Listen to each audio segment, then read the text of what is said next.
الحمد لله رب العالمين وأشهد أن لا إله إلا الله وحده لا شريك له وأشهد أن محمدا عبده ورسوله صلوات الله وسلامه عليه وعلى آله وعلى أصحابه ومن اهتدى بهديه واستنى بسنته إلى يوم الدين. أما بعد، فضیلۃ التفقہ فی الدین، دین میں تفقہ یا دین میں سمجھ کی فضیلت، یہ باب قائم کیا ہے اصول ایمان کے اندر مصنف امام مجدد محمد بن عبد الوہاب رحمۃ اللہ علیہ نے، اور اس باب کے تحت انہوں نے 3 حدیثیں بیان کی ہیں. آج کے درس میں جو پہلی حدیث بیان کی گئی ہے اس کتاب کے اندر، اس کی شرح کی جائے گی، اور اس کے بعد اگلے دروس میں انشاءاللہ آنے والی حدیثوں کی شرح کرنے کی ہم کوشش کریں گے. مصنف فرماتے وفیہما، اور ان دونوں کے اندر یعنی صحیح بخاری اور صحیح مسلم کے اندر، ان معاویہ رضی اللہ تعالیٰ عنہ، معاویہ رضی اللہ تعالیٰ عنہ سے روایت ہے. معاویہ رضی اللہ تعالیٰ عنہ بڑے مشہور صحابی ہیں، امیر المومنین، خلیفۃ المسلمین، ابو سفیان رضی اللہ تعالیٰ عنہ کے صاحبزادے، کاتب وحی، اور ام حبیبہ رضی اللہ تعالیٰ عنہا کے برادر بھائی، اور ہمارے نبی صلی اللہ علیہ وسلم کے برادر نسبتی امیر معاویہ رضی اللہ تعالیٰ عنہ بڑے عظیم صحابی ہیں. کتاب وحی میں سے تھے، بڑے ہی امانت دار، دیانتدار، بڑے ہی عدل و انصاف والے، بردبار، سوچ سمجھ والے، شعور اور آگہی رکھنے والے، علم و حکمت والے تھے معاویہ بن ابی سفیان رضی اللہ تعالیٰ عنہ. ہمارے نبی نے ان کے لیے باقاعدہ دعا فرمائی، اللہم اجعلہ ہادیا مہدیا واہد بہ، اللہ رب العالمین تو انہیں ہادی بنا دے، مہدی بنا دے، یعنی خود ہدایت پر رہیں وہ اور دوسروں کی ہدایت والا بنے، واہد بہ، اور اللہ تعالیٰ ان کے ذریعے سے لوگوں کو ہدایت عطا فرما. ہمارے نبی نے باقاعدہ ان کے لیے دعا فرمائی. اور اس طریقے سے ابن عباس رضی اللہ تعالیٰ عنہ نے کہا کہ وہ فقیہ تھے. عبداللہ بن عمر رضی اللہ تعالیٰ عنہ نے بھی ان کے بارے میں اس طریقے سے تمام صحابہ نے، اکثر نے ان کے بارے میں ان کے فضل کو بیان کیا ہے. یہ تو اسلام آخر وقت میں لائے، فتح مکہ سے پہلے، لیکن یہ ان کے لیے کوئی ضرر یا ان کے لیے کوئی عیب کی بات نہیں تھی. اللہ نے ان کو اس وقت توفیق دی اور اس وقت انہوں نے اسلام قبول کیا، لیکن ان کی جو خدمات ہیں اور ان کے جو کارنامے ہیں اسلام کے اندر، دین کے اندر، بڑے ہی واضح اور روشن کارنامے ہیں. اس لیے اگرچہ وہ آخر میں اسلام انہوں نے قبول کیا، لیکن یہ ان کے لیے کوئی عیب کی بات نہیں بنی کہ آخر میں انہوں نے اسلام قبول کیا. اللہ رب العالمین نے تمام صحابہ کے لیے جنت کا وعدہ کیا. اللہ نے فرمایا کل وعد اللہ الحسنہ، ہر ایک کے لیے اللہ رب العالمین نے جنت کا وعدہ کیا. جو فتح مکہ سے پہلے اسلام لائے اور انہوں نے خرچ کیا اور قتال کیا، اور جو فتح مکہ کے بعد ایمان لائے، ہر ایک کے لیے اللہ رب العالمین نے جنت کا وعدہ کیا ہے، جیسا کہ قرآن کریم اللہ نے بیان فرمایا. تو صحابی ہیں یہ، اور قرآن کے لکھنے والوں میں سے تھے. ظاہر بات ہے اگر آپ صلی اللہ علیہ وسلم کو ان پر اعتماد نہ ہوتا تو آپ ان کو کاتب وحی نہیں بناتے. قرآن کے لکھنے کی ذمہ داری اللہ رب العالمین نے ان کو دی تھی. امیر معاویہ رضی اللہ تعالیٰ عنہ کو بڑے دور اندیش، بڑی حکمت اور سوجھ بوجھ رکھنے والے تھے امیر معاویہ رضی اللہ تعالیٰ عنہ.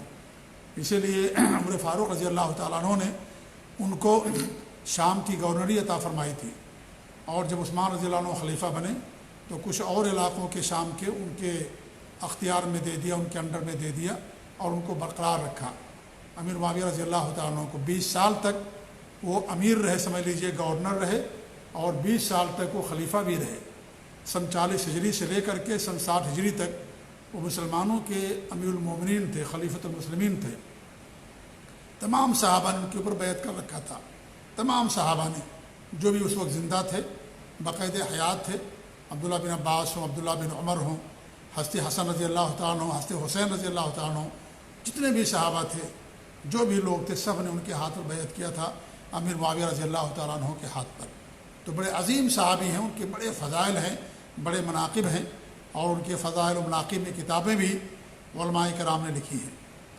اور کچھ لوگ امیر معاویہ رضی اللہ تعالیٰ کی شان میں گستاخیاں کرتے ہیں اور ان کے بارے میں ایسی باتیں کہتے ہیں جو کسی بھی مسلمان کے لیے زیب نہیں دیتا ہے. اس مسئلے کو لے کر کے جو ان کے درمیان اور رضی اللہ تعالیٰ عنہ کے درمیان اختلاف ہوا، اس مسئلے کو لے کر کے۔ حالانکہ دونوں مجتہد تھے اور اجتہاد کرنے والے کو اللہ رب العالمین اجر سے نوازتا ہے، چاہے اس کا اجتہاد اگر خطا بھی کر جائے تو بھی اللہ تعالیٰ اسے اجر دیتا ہے۔ تو دونوں مجتہد تھے اور دونوں اجر کے مستحق ہیں، امیر معاویہ رضی اللہ تعالیٰ عنہ بھی اور علی رضی اللہ تعالیٰ عنہ بھی۔ یہ اور بات ہے کہ علی رضی اللہ تعالیٰ عنہ زیادہ قریب تھے حق کے، اور ان کے مقابلے میں امیر معاویہ رضی اللہ تعالیٰ عنہ حق سے زیادہ دور تھے، لیکن دونوں کے لیے اجر ہے، دونوں کے لیے اجر ہے، کیونکہ دونوں کو اللہ رب العالمین نے صحبت نصیب فرمائی، اور اللہ رب العالمین سب کچھ جانتے ہوئے صحابہ کے لیے جنت کا وعدہ کیا۔ اللہ کو معلوم تھا کہ ہمارے بعد کیا کریں گے وہ، لیکن اس کے باوجود بھی اللہ رب العالمین نے سب کے لیے جنت کا وعدہ فرمایا، اور جنت کے بالا خانوں کے اندر ہوں گے تمام صحابہ کرام۔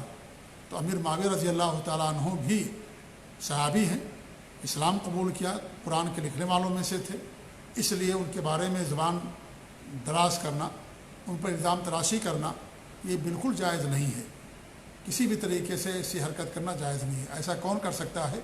جو زندیق ہوگا وہی کرے گا، کیونکہ صحابہ کرام قرآن اور حدیث کے روایت کرنے والے، دین کو ہم تک پہنچانے والے۔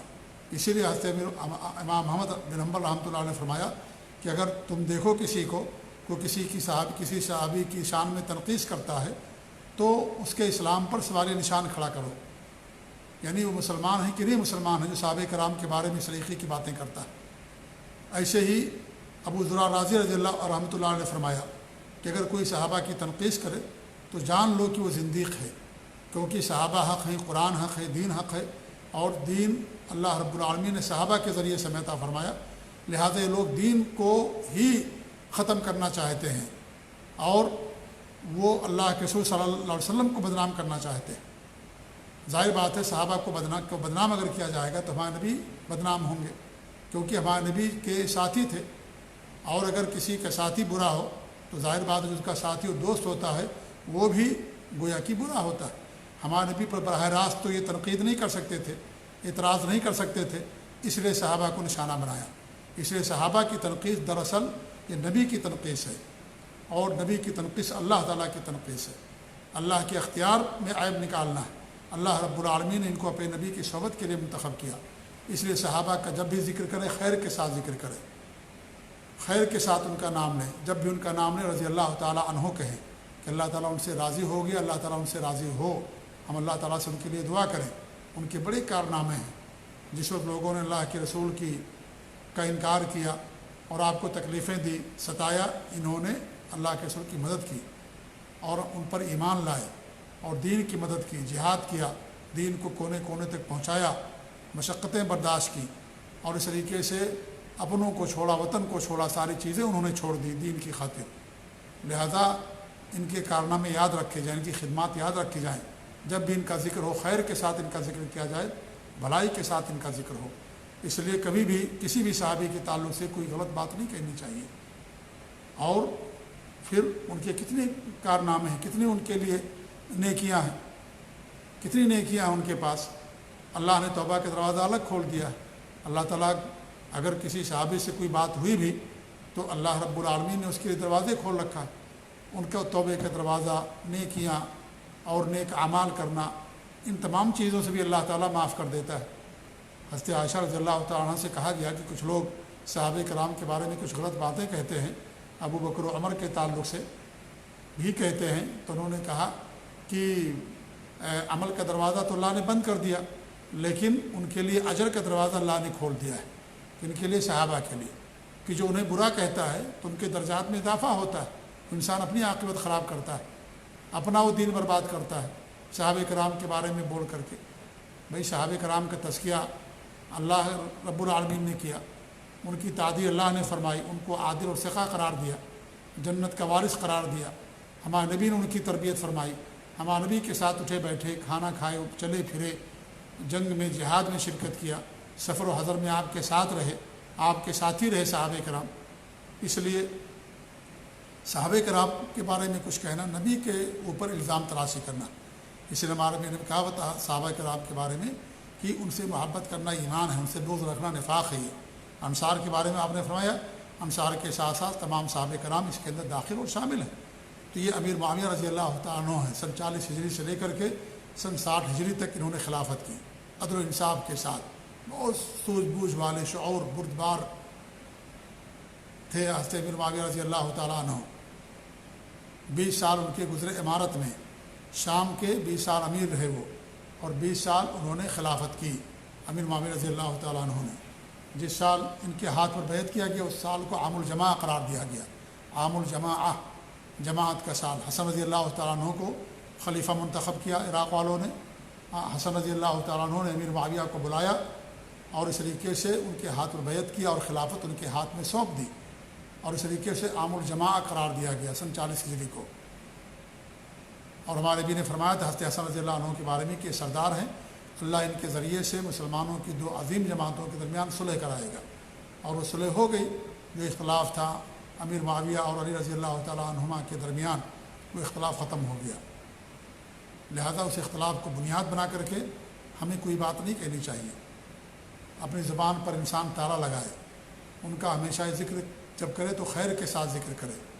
بڑے نیک لوگ تھے، تہجد گزار تھے، راتوں کو جو ہے تہجد کرنے والے، جہاد کرنے والے، اللہ کے کلمے کو بلند کرنے والے اور اللہ کے دین پر عمل کرنے والے، بڑے نیک اور پارسا لوگ تھے۔ اس کائنات میں انبیاء کرام کے بعد صحابہ کرام ہی ہیں جن کا مقام و مرتبہ ہے، اس لیے ہمیشہ صحابہ کرام کا ذکر انسان خیر کے ساتھ کرے، بھلائی کے ساتھ کرے۔ بڑے اچھے اور نیک لوگ تھے، مقدس لوگ تھے، اللہ نے انہیں اپنے نبی کی صحبت کے لیے منتخب کیا۔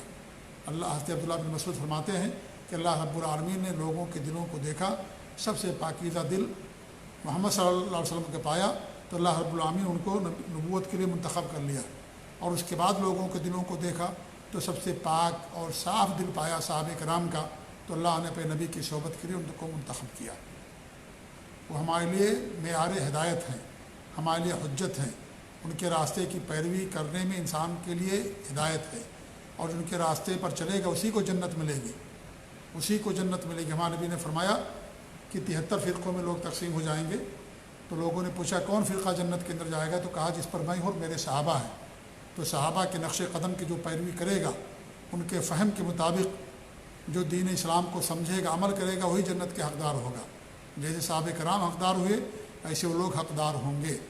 وہ ہمارے لیے معیار ہدایت ہیں۔ فَإِنْ آمَنُوا بِمِثْلِ مَا آمَنْتُمْ بِهِ فَقَدِ اهْتَدَوْا، اور ان کے راستے کو اپنانے کا حکم دیا اللہ رب العالمین نے، اور ان کے راستے کی مخالفت پر جہنم کی وعید سنائی اللہ رب العالمین نے۔ اس لیے صحابہ ہیں یہ کتنے مقدس اور پاک لوگ تھے، کتنے خوش نصیب اور سعادت مند لوگ تھے کہ اللہ رب العالمین اپنے نبی کی صحبت کے لیے ان کو منتخب فرمایا۔ تو جب بھی ذکر کریں ان کا خیر کے ساتھ ذکر کریں۔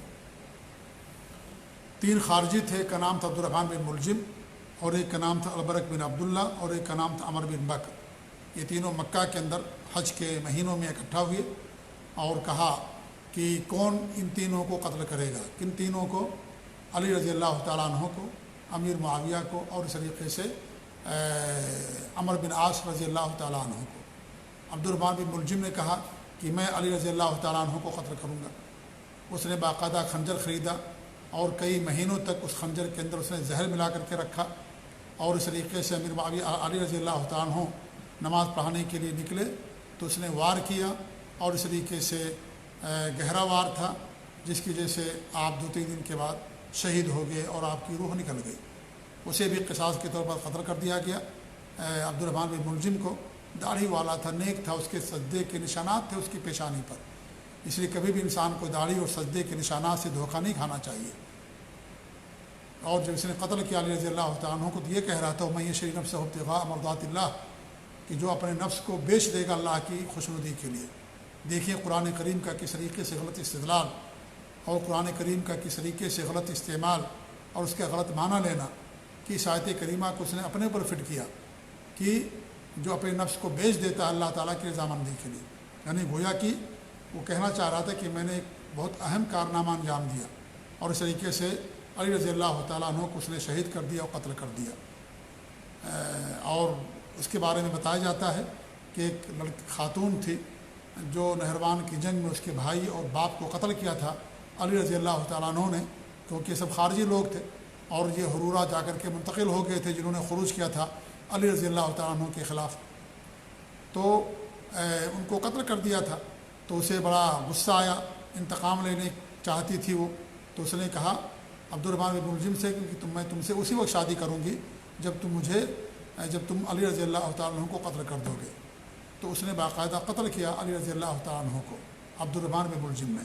اور دوسرا جو شخص تھا البرق بن عبداللہ، وہ معاویہ رضی اللہ تعالیٰ عنہ نماز پڑھانے کے لیے نکلے، حملہ کیا، لیکن لوگوں نے اسے پکڑ لیا بہت، یعنی امیر معاویہ رضی اللہ تعالیٰ عنہ کو زخم تو آیا لیکن وہ زخم بھر گیا، اور طبیب نے کہا کہ ہم آپ کو ایک دوا پلا دیتے ہیں، وہ زہر تو ختم ہو جائے گا لیکن نسل تمہاری نہیں چل پائے گی، یعنی اولاد پیدا کرنے کی صلاحیت نہیں رہے گی تمہارے اندر۔ انہوں نے کہا کہ ہمارے عبداللہ اور یزید ہیں اور ہمارے لیے، میں انہی کے اندر خیر چاہتا ہوں، اور اس طریقے سے دوا پی لی تو زہر کا اثر تو ختم ہو گیا، لیکن اس کے بعد اولاد ان کو نہیں ہوئی، تو وہ بچ گئے۔ بن معاویہ رضی اللہ تعالیٰ عنہ اور عمر بن بکر جو تھا، یہ عمر بن عاص کو قتل کرنے کا اس نے بیڑا اٹھایا تھا، وہ گیا قتل کرنے کے لیے، تو عمر بن عاص رضی اللہ تعالیٰ عنہ اس دن بیمار تھے اور نماز پڑھانے کے لیے نہیں آئے، اور جو ان کے ساتھ رہتے تھے ان کا نام تھا ایک خارجہ بن ابی حبیبہ، وہ ان کی جگہ پر نماز پڑھائے، تو اس شخص نے سمجھا کہ ہی عمر بن عاص ہیں، اس کے بعد ان کو قتل کر دیا، اور پھر بعد میں اسے بھی قتل کر دیا گیا، عمر بن بکر کو بھی قتل کر دیا گیا۔ تو یہ رمضان کی 17 تاریخ کو باقاعدہ ان لوگوں نے انجام دیا یہ تمام واردات۔ اور اس طریقے سے جب امیر معاویہ رضی اللہ تعالیٰ عنہ کو قتل کرنا چاہا اور جب اسے پکڑا گیا تو اس نے کہا کہ میں تمہیں خوشخبری سناتا ہوں کہ علی رضی اللہ تعالیٰ عنہ کو قتل کر دیا گیا ہے، کیونکہ ان سب نے مکے کے اندر بیٹھ کر کے اتفاق کیا تھا، تاریخ طے کر دی تھی کہ رمضان کی 17 تاریخ جو غزوہ بدر کی تاریخ تھی، اس دن انہوں نے اس کو منتخب کیا اور کہا کہ اس دن جا کر کے ہم ان سب کو قتل کریں گے، اور وہ سمجھتے تھے کہ اس کے ذریعے سے نعوذ باللہ اسلام کو غلبہ ملے گا، جیسے بدر سے غلبہ ملا۔ یہ خارجیوں کی سوچ ہوتی ہے، یہ جو خارجی ہوتے ہیں نا، جن کو ہمارے نبی نے کہا کہ جہنم کے کتے، اور آپ نے فرمایا کہ اگر مجھے مل جائے تو میں انہیں ایسے ہی قتل کروں گا جیسے عاد و سمود کو ہم نے قتل کیا تھا یا قتل کیے گئے تھے۔ جی ہاں، تو یہ ان لوگوں کا دین یہی ہے، لوگوں کو قتل کرنا، صحابہ کا قتل کرنا اور مسلمانوں کا قتل کرنا، دنیا میں فساد کرنا، فساد مچانا، یہی ان لوگوں کا منہج ہے، ان لوگوں کا دین ہے۔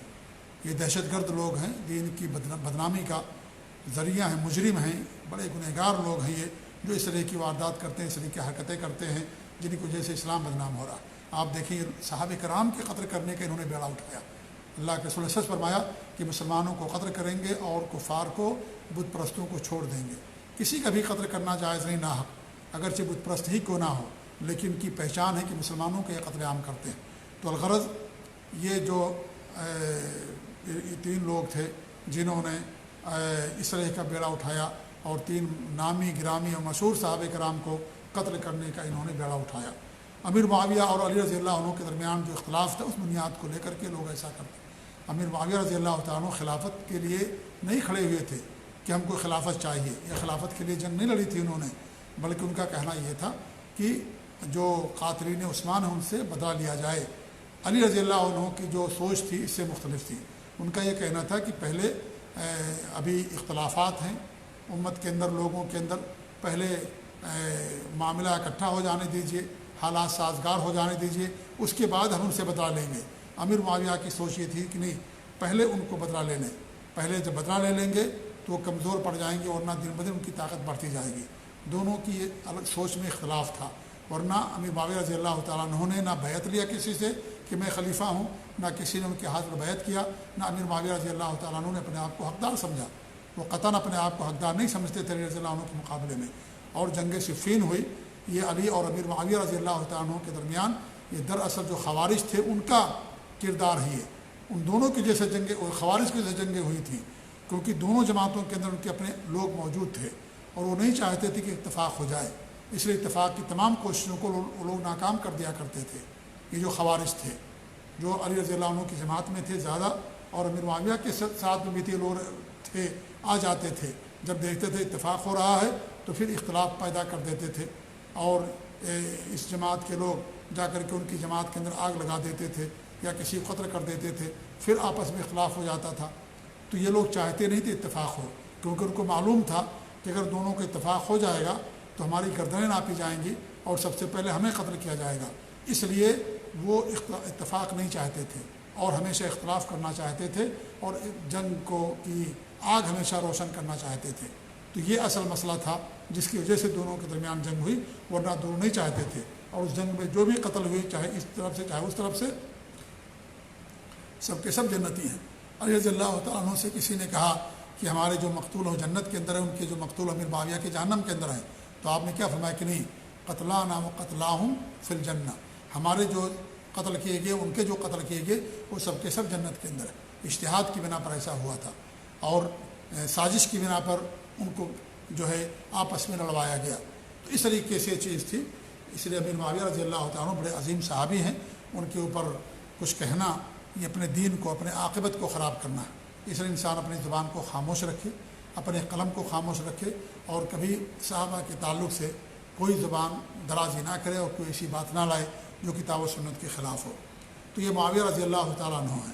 وہ کہتے ہیں کہ اللہ کے رسول نے فرمایا من یرد اللہ بہ خیرا یفقہہ فی الدین، اللہ تعالیٰ جس کے ساتھ خیر چاہتا ہے اسے دین کی سمجھ دیتا ہے، دین میں تفقہ دیتا ہے۔ دین کی سمجھ بہت اہم چیز ہے، یہ بہت بڑا خیر ہے۔ یہ اس کا مفہوم مخالف یہ ہے کہ جس کے اندر جو دین کی سمجھنا جس کے پاس ہو، گویا کہ اس کے اندر خیر نہیں ہے۔ تو خیر اور بھلائی کس کے اندر ہے؟ دین کو سمجھنے میں ہے۔ دین کی کچھ چیزیں تو ایسی ہیں جن کی سمجھ یا جن کا علم حاصل کرنا ہر مسلمان کے لیے ضروری، جو دین کی بنیادی باتیں ہیں۔ توحید کسے کہتے ہیں؟ اللہ تعالیٰ کہاں ہے؟ شرک کا مطلب کیا ہے؟ شرک کسے کہتے ہیں؟ شرک کا انجام کیا ہوگا؟ قبر میں کیا سوالات کیے جائیں گے؟ جو 3 سوالات ہوں گے۔ ایمان کے ارکان کیا ہیں؟ اسلام کے ارکان کیا ہیں؟ دین کے بارے میں معلومات رکھنا اور نبی کے بارے میں معلومات رکھنا بنیادی، اور اس طریقے سے اللہ کے بارے میں بنیادی معلومات رکھنا، جس کا جاننا ہر مسلمان کے لیے ضروری ہو۔ جو بنیادی باتیں ہوں، اتنی سمجھ ہر مسلمان کے لیے ضروری۔ ہاں کچھ دین کی باتیں ایسی ہیں جن کا جاننا ہر مسلمان کے لیے ضروری نہیں ہے، جیسے وراثت کے مسائل ہیں مان لیجئے، یا نکاح کے مسائل، طلاق کے مسائل، یا دین کی باریکیاں، یا لوگوں کے درمیان فتویٰ دینا۔ یہ ہر ایک کے لیے نہیں ہے، یہ ہر ایک کے لیے نہیں ہے، یہ فرض کفایہ سمجھ لیجئے۔ لیکن جو دین کی بنیادی باتیں ہیں جن کے بغیر انسان نماز نہیں پڑھ سکتا، زکوٰۃ نہیں دے سکتا، یا دین پر عمل نہیں کر سکتا، اپنے آپ کو شرک سے نہیں بچا سکتا، دین پر مضبوطی کے ساتھ کاربند نہیں رہ سکتا، ان تمام چیزوں کی معلومات لینا اور فقہ اور سمجھ حاصل کرنا ہر مسلمان کے لیے ضروری۔ طلب العلم فریضۃ علی کل مسلم و مسلمہ، ہر مسلمان مرد اور عورت پر علم کا طلب کرنا فرض ہے، اور یہاں علم سے مراد دین کا علم ہے۔ اتنا علم جس سے انسان اپنے دین پر قائم رہ سکے، نماز صحیح طریقے سے پڑھ سکے، اللہ پر اس کا ایمان صحیح طریقے سے ہو، اس کے ایمان میں شرک نہ ہو، کفر نہ ہو، نفاق نہ ہو۔ اتنی باتیں تو ہر مسلمان کے لیے جاننا ضروری ہے۔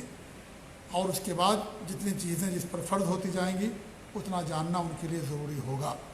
جیسے کسی پر زکوٰۃ فرض ہوگی تو زکوٰۃ کے بارے میں جاننا اس کے لیے ضروری ہو گیا، روزہ فرض ہو گیا، روزہ جاننا ضروری ہو گیا، روزے کے مسائل، حج فرض ہو گیا، حج کے مسائل جاننا ضروری ہو گیا کہ حج ہم نے کیسے کرنا ہے، کب کیا کرنا ہے، جاننا ضروری ہے۔ اس کے لیے انسان تقلید اور عصبیت تعصب کی بنا پر کوئی چیز انجام نہ دے، بلکہ اس کے لیے کیا ہے، اتنا جاننا انسان کے لیے ضروری ہے۔ تو جتنا علم جس کے بغیر انسان دین پر قائم نہ رہ سکے، اتنا علم دین کا حاصل کرنا ہر مسلمان کے لیے ضروری، ہر مسلمان کے لیے ضروری۔ اگر وہ نہیں حاصل کرے گا تو گنہگار ہوگا اور دین کا اعراض مانا جائے گا، اور دین سے مکمل اعراض یہ کفر ہے میرے بھائیوں۔ اس لیے دین کا علم حاصل کرنا ہر مسلمان کے لیے کیا ہے، ضروری ہے۔ تو یہ حدیث تھی جس میں دین میں سمجھ اور تفقہ پر ابھارا گیا ہے کہ انسان دین کے اندر سمجھ حاصل کرے، کیونکہ انسان جتنا زیادہ دین کی سمجھ ہوگی اتنا ہی زیادہ دین پر کاربند ہوگا، دین پر اسے استقامت ملے گی اور اس طریقے سے عمل کرنے والا ہوگا اور دین پر کاربند ہوگا۔ اس لیے دین کا علم اتنا حاصل کرنا ہر مسلمان کے لیے ضروری۔ ہاں جو تفصیلات ہیں، باریکیاں ہیں، ان کا حاصل کرنا ہر مسلمان کے لیے ضروری نہیں ہے۔ ان کے لیے علماء ہوتے ہیں جو اپنے آپ کو علم کے لیے فارغ کرتے ہیں، باریکیوں کو جانتے ہیں اور دین کے مسائل کو تفصیل سے جانتے ہیں، ہر مسئلے کے بارے میں عام طور پر ان کے پاس علم ہوتا ہے۔ تو یہ مسئلہ، یہ چیز جو ہے ہر شخص کے لیے نہیں ہے، لیکن اتنی چیز جس کے بغیر انسان دین پر کاربند نہ ہو سکے اور دین پر استقامت اسے نہ مل سکے یا صحیح معنوں میں دین پر عمل نہ کر سکے، اتنا جاننا ہر مسلمان کے لیے ضروری۔ جو ایمان اور اسلام کے ارکان، دین کی بنیادی باتیں، قبر میں جو 3 سوالات کیے جائیں گے، تو ان تمام چیزوں کا جاننا ہر مسلمان کے لیے ضروری ہے۔